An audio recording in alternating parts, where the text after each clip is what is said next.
Si vous regardez les réseaux sociaux, si vous voyez une personne qui souffre d'acné, dans les commentaires, vous aurez tout de suite « mais va te laver ». Je trouve que c'est vraiment dur, gratuit, mesquin. On sait que l'acné, c'est pas proportionnel à l'hygiène. Bonjour, c'est Dermatodré et aujourd'hui, on va parler de l'acné. C'est quoi l'acné ? C'est un terme qui désigne plusieurs problèmes de peau. Il y a à la fois l'acné rétentionnel pour les points noirs, ce qui s'appelle les comédons, et puis aussi l'acné inflammatoire, c'est-à-dire les boutons rouges qu'on appelle les papules, et les boutons qui ont un contenu blanc qu'on appelle les pustules. Pourquoi on a de l'acné ? L'acné, c'est dû à des dérèglements du follicule pilosébacé. C'est la racine du poil de duvet ou du poil plus épais. Il est toujours annexé avec une glande qui fabrique le sébum, la graisse de la peau, qui normalement produit le sébum qui va s'évacuer à la surface de la peau. Et parfois, la glande qui fabrique le sébum va fabriquer trop de sébum, elle va devenir plus grosse. Et l'orifice du follicule, le trou du pore, va se boucher avec de la peau morte. Donc ça fait qu'il y a une poche de sébum qui va se former à l'intérieur de la racine du follicule pilosébacé, et puis cette poche, elle peut s'infecter secondairement et donc former ces boutons rouges inflammatoires qu'on connaît. Tout le monde peut avoir de l'acné ? Ça touche les hommes et les femmes. On peut avoir de l'acné à tout âge. Il arrive que les nourrissons aient de l'acné, c'est l'acné néonatal. En général, pendant l'enfance, il y a beaucoup moins d'acné, mais ça peut arriver chez les enfants qui ont une puberté précoce, donc un dérèglement hormonal qui va stimuler leur glande sébacée plus tôt. À l'adolescence, il y a la puberté qui fait beaucoup d'acné. Et puis, vers l'âge de 20 ans, en général, il y a moins d'acné, mais ceci dit, surtout chez les femmes, l'acné peut persister à l'âge adulte, environ chez un tiers des femmes. Et pourquoi les femmes peuvent avoir plus d'acné ? Du fait des cycles hormonaux qui vont induire une stimulation périodique qui fait que la peau a jamais réellement le temps de s'habituer à un taux d'hormones stable, parce que chaque mois ça va changer, et puis en fonction des contraceptions hormonales aussi, en fonction des grossesses dans la vie, les bouleversements hormonaux vont faire que la peau doit toujours s'adapter. Pourquoi il ne faut pas percer les boutons ? Faut pas les gratter, les manipuler, parce que en fait on va plutôt gêner la cicatrisation et favoriser des cicatrices et des marques quand on perce des boutons. Même s'il est parfaitement mûr, donc avec un contenu liquidien à l'intérieur, quand on appuie dessus, on va donc presser sur cette petite poche de liquide et faire évacuer le liquide vers l'extérieur. Mais en pressant, on va aussi fissurer la poche vers l'intérieur et finalement diffuser l'infection en profondeur. Donc ça va attirer encore plus de réactions inflammatoires et produire donc dans les heures, les jours qui suivent, une inflammation, donc un gonflement, une rougeur, une douleur éventuelle qui est plus importante. Quand on gratte un bouton, souvent on fait une plaie en fait à la place du bouton avec une croûte qui va se développer, et cette croûte, si on la re-arrache le lendemain en essayant de revider, finalement on entre dans un cercle vicieux où la cicatrisation ne peut jamais se faire naturellement. Il vaut mieux laisser la peau faire son travail. Que faire en cas d'acné ? D'abord, on peut mettre en place un traitement de fond contre l'acné pour minimiser le nombre de nouveaux boutons. C'est le plus important, parce que agir une fois que le bouton est déjà présent, spontanément, il va cicatriser en 2 semaines, donc on va pas changer grand-chose à son évolution. Donc le traitement de fond, c'est valable dans tous les cas. Ceci dit, s'il y a un bouton inflammatoire qui se développe, qu'est-ce qu'on peut faire parce qu'on a envie d'agir et essayer de le limiter ?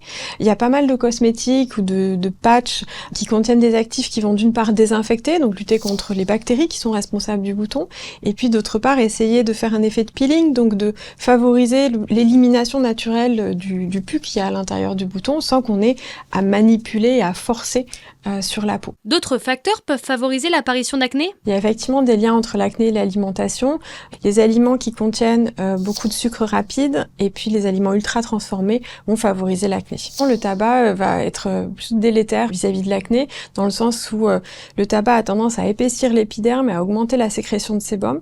Donc on voit beaucoup plus de gens avec des kystes épidermiques, donc des sortes d'énormes points noirs à l'intérieur de la peau qui vont s'infecter, faire des abcès, et puis plus de cicatrices aussi, parce qu'une peau qui est épaissie et qui fait de l'acné, elle va être plus marquée. Le soleil, c'est vraiment un faux ami, c'est vraiment un piège, parce que sur le moment, on a l'impression que ça va mieux.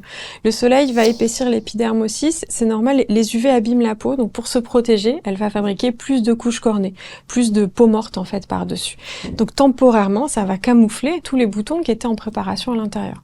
Donc en augmentant l'épaisseur de l'épiderme, en augmentant la sécrétion de sébum aussi, il va favoriser ce terrain très propice à l'acné pour les mois suivants en fait. Et puis en plus, le soleil va favoriser la pigmentation. Donc si on avait des boutons dans les semaines précédentes, le bronzage induit par l'exposition solaire va favoriser les taches brunes qui peuvent durer très longtemps après. On peut se maquiller quand on a de l'acné? Ça a plusieurs intérêts. D'abord de retrouver une estime de soi et des relations sociales où on se préoccupe moins de son visage. Ça permet aussi de moins tripoter ses boutons, parce que quand on a du maquillage présent, on veut pas l'abîmer. Le maquillage peut donner de l'acné, effectivement, si on utilise des produits comédogènes, si on se démaquille pas assez bien, ou si on utilise trop de produits superposés, c'est aussi plutôt à éviter. Il y a un rapport entre l'acné et l'hygiène? Et c'est assez compliqué parce que si vous regardez les réseaux sociaux, oui, bien entendu. Alors là, si vous voyez une personne qui souffre d'acné, dans les commentaires, vous aurez tout de suite mais va te laver. Enfin, et ça, je trouve que c'est vraiment dur, gratuit, mesquin. Enfin, c'est pas adapté. On sait que l'acné, c'est pas proportionnel à l'hygiène. Il y a des personnes avec de l'acné qui se lavent beaucoup trop le visage parce que justement, elles veulent essayer d'éliminer toutes les impuretés de leur visage, mais ça fonctionne pas comme ça. Il y a des personnes qui ont de l'acné et qui se lavent pas le visage aussi, mais il y a des personnes qui ont une peau normale et qui se lavent pas le visage. Donc c'est pas proportionnel. En conclusion, quand on a de l'acné, d'abord mettre en place une routine cosmétique qui va plutôt lutter contre les boutons. Donc une protection solaire le matin, donc un bon nettoyage, démaquillage le soir, et puis un soin traitant anti-imperfection sur lequel il faut être régulier, parce qu'on va pas avoir l'efficacité en quelques jours. On peut juger de l'efficacité d'un cosmétique contre les peaux pour les peaux à tendance acnéique au bout de 3 mois. Donc il faut quand même être un peu régulier sur cette application, même si on a envie que ça aille très vite. Si ça ne suffit pas, si d'emblée on a une acné qui est trop sévère, il faut pas hésiter à consulter son médecin généraliste ou un dermatologue. Je sais que l'accès au dermatologue est compliqué actuellement, mais votre médecin généraliste peut tout à fait prescrire presque tous les traitements contre l'acné. Il y a des traitements locaux, donc à appliquer, et il y a des traitements par voie orale.